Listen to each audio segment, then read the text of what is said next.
तुलसी विवाह कब है 2024? जाने तिथि, पूजा का शुभ मुहूर्त, पूजा विधि और पूजा में लगने वाली सामग्री के बारे में। इससे पहले आप सभी से निवेदन है, जानकारी पसंद आए तो प्लीज़ वीडियो को लाइक, शेयर और चैनल को सब्सक्राइब कर दें। हिंदू कैलेंडर के अनुसार प्रत्येक वर्ष आषाढ़ महीने के शुक्ल पक्ष की एकादशी तिथि से भगवान विष्णु का शयन काल शुरू हो जाता है। धार्मिक मान्यताओं के अनुसार श्री हरि भगवान विष्णु 4 महीने के लिए क्षीर सागर में योग निद्रा के लिए चले जाते हैं और इस दिन से चतुर्मास शुरू हो जाता है। इन 4 महीनों में किसी भी तरह के शुभ कार्य नहीं किए जाते हैं और फिर कार्तिक शुक्ल पक्ष की एकादशी को भगवान विष्णु नींद से जागते हैं, इसलिए ही इसे देव उठनी एकादशी के नाम से जाना जाता है और इसी दिन शालिग्राम भगवान और तुलसी जी का विवाह कराया जाता है। तुलसी विवाह का पर्व 11वें चंद्र दिवस अर्थात एकादशी से आरंभ होता है और पूर्णिमा की रात्रि या कार्तिक पूर्णिमा तक निरंतर चलता है।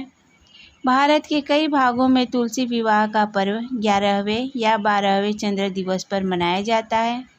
तो आइए जानते हैं देव उठनी एकादशी 2024 की तिथि व मुहूर्त। देव उठनी एकादशी 12 नवंबर 2024 दिन मंगलवार को मनाई जाएगी। 13 नवंबर को पारण का समय सुबह 6:42 से सुबह 8:51 तक है। पारण तिथि के दिन द्वादशी समाप्त होने का समय 1:01 पर है। एकादशी तिथि प्रारंभ होगी 11 नवंबर 2024 की शाम 6:46 पर।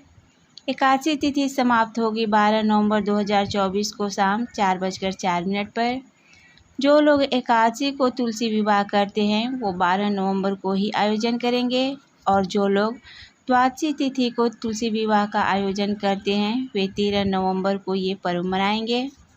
द्वादशी तिथि प्रारंभ होगी 12 नवंबर 2024 के शाम 4:04 पर। द्वादशी तिथि समाप्त होगी 13 नवंबर 2024 को 1:01 पर।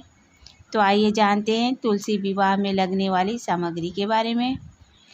तुलसी विवाह में लगने वाली सामग्री: लकड़ी की चौकी, गेरू, फल, फूल, चंदन, धूप बत्ती, घी का दीपक, सिंदूर, फूलों की माला, लाल चुनरी, श्रृंगार का सामान, गन्ना, कलश, गंगाजल, आम के पत्ते, मिठाई आदि।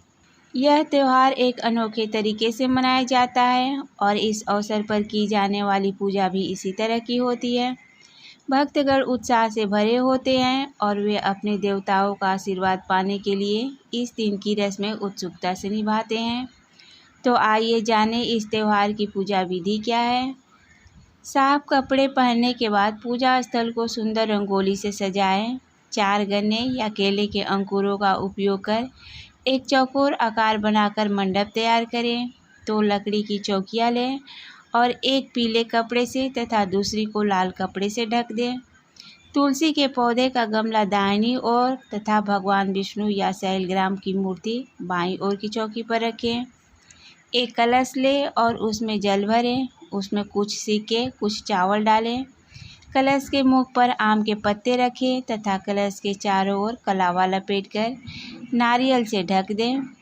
भगवान विष्णु की मूर्ति को सावधानी से एक थाली में रखें और अर्घ्य दें।